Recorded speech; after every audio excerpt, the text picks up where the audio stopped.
Now, Super-typhoon Haiyan is set to make landfall on Friday, and thousands of people have already been evacuated.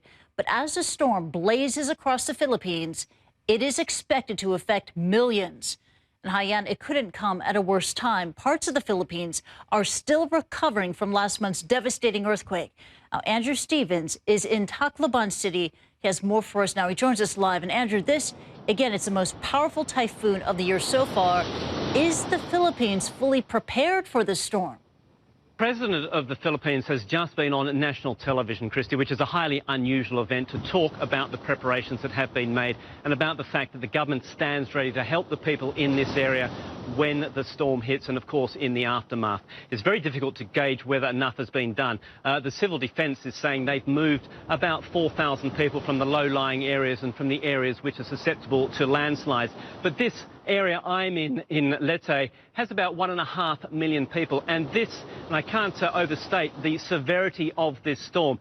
CNN's storm watcher James Reynolds, he's with us here at the moment, and he said, looking at the satellite pictures, he has not seen anything like this system in terms of intensity and in terms of power. Now, what we've been hearing is that winds could gust up to 300, 325 kilometres an hour. That's 200 miles an hour, Christy, coming ashore around about where I'm standing at the moment in about 8 hours from now. And accompanying that, of course, will be a massive storm surge. We don't know how big that will be, and heavy rain. And that's the rain which is going to loosen the hillsides, which leads to potential landslides. And that was the catalyst for so many deaths in a storm here, as you mentioned just a few weeks ago, and also a similar sized storm here last year.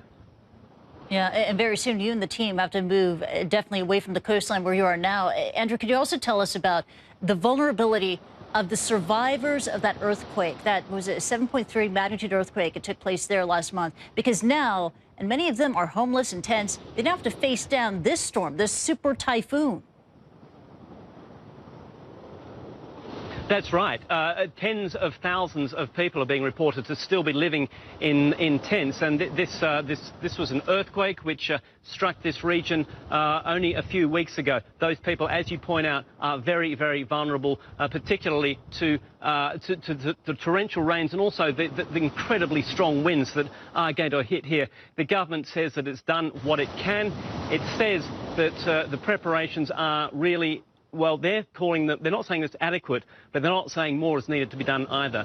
These people, along with the people along this low-lying coastal area, just flying in tonight, Christy, all along this area, there's lights twinkling along the foreshore. People are still living there. They haven't moved there. Again, James Reynolds, he has done a recce around this area, and he said there are so many people here now just sitting, waiting for the storm to hit. They are so close to the water's front, and with a massive storm surge, plus these incredibly strong winds, you have to wonder just how they are going to survive this.